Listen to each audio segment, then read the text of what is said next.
नमस्कार मित्रों। इस संसार में अनेक तरह के मनुष्य हैं।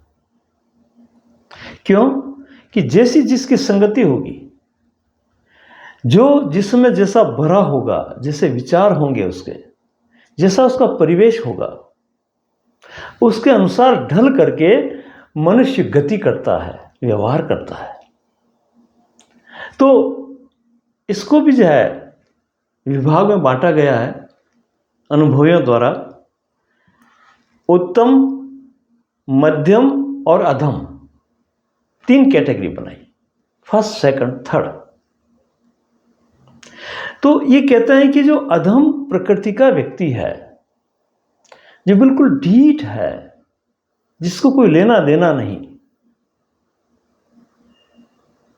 जो मूढ़ है, मूढ़ शब्द कहा है शास्त्रों में, मूर्ख से भी ज्यादा, पशु से भी नीचा गिरा हुआ, ऐसे व्यक्ति को जबरदस्ती आप किसी ज्ञान उपदेश की बात करेंगे तो अपना समय जाया करेंगे, ऊर्जा व्यर्थ करेंगे और बेकार की ही एक असंभावित आशा लगा करके बैठे रहेंगे, कोई फायदा नहीं है।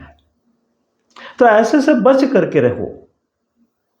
और जो अधिकारी हो, जो वास्तव में समझने के लिए तैयार हो, जिसका लक्ष्य हो, जो उस पर चलने के लिए कटिबद्ध हो, तैयारी हो पूरी उसको, वही व्यक्ति दर कदम दर आगे बढ़ करके अपने लक्ष्य पर पहुंच सकता है।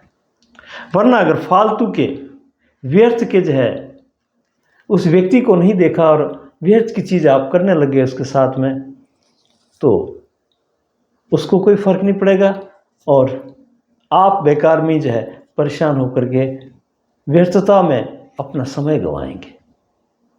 कहते हैं वो इस छंद में, बालू माही तेल नाही निकसत काहू विधि, पत्थर न भीजे बहु बरसत घन है, पानी के मथे ते कहूँ गीव नहीं पायत, उसक के कूटे कहूँ निकसत कन है, शून्य ही की मुट्ठी भरी हाथ न परत कछु, उसर में बोए कहा निज पत अन है, उपदेश औषधसों कौन विधि लागे ताई, सुंदर असाध्य रोग भयो जाके मन है। बड़ी प्यारी बात कही उन्होंने उदाहरण दे करके कि बालू माही तेल नाही निकसत काहू विधि, रेत में से तेल नहीं निकल सकता, कितनी भी विधियां लगाओ, कितने पेलो उसको, रेत में तेल नहीं निकल सकता। बालू माही तेल नाही निकसत काहू विधि, पत्थर न बीजे बहु बरसत घन है। पत्थर जो है उसके भीतर तक पानी नहीं जा सकता, पानी में पड़ा रहे वो, कितनी बरसात बरसे उसको कोई फर्क नहीं पड़ता। पत्थर न बीजे बहु बरसत घन है, कितनी बादल बरसे। पानी के मथे ते कहूँ गीव नहीं पायत, पानी को अगर आप मंथन करते हो, मथते हो, जैसे दही को बिलते हैं ना, उसमें से घी निकलता है, इसी से पानी को मथने से घी नहीं निकलेगा, लाख मथो उसको।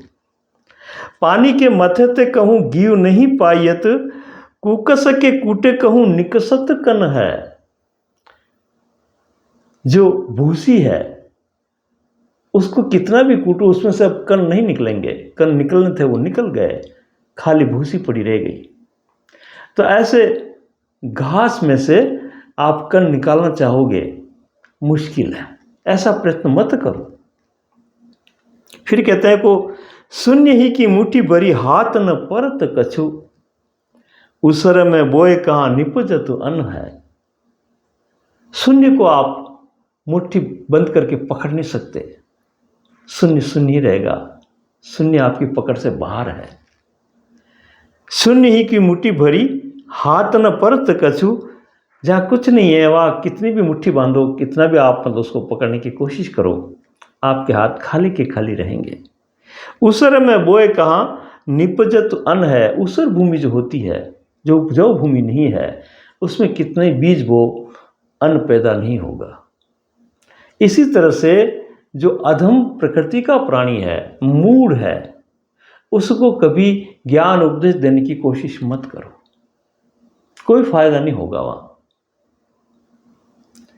उपदेश औषधसों कौन विधि लागे ताई, सुंदर असाध्य रोग भयो जाके मन है। जिसमें असाध्य रोग है, जो मूढ़ है, पत्थर दिल है, असंवेदनशील है, जिसका कोई लक्ष्य ही नहीं है, मूढ़ता से अपने जीवन को गुजार रहा है, ऐसे व्यक्ति को असाध्य रोग है। मानस में किसी प्रकार की हलचल नहीं, कोई उत्कंठा नहीं, कोई आगे बढ़ने की लालसा नहीं। मैं कैसे जीऊं, किस तरह से जीऊं, ठीक है जो चल रहा है चल रहा है।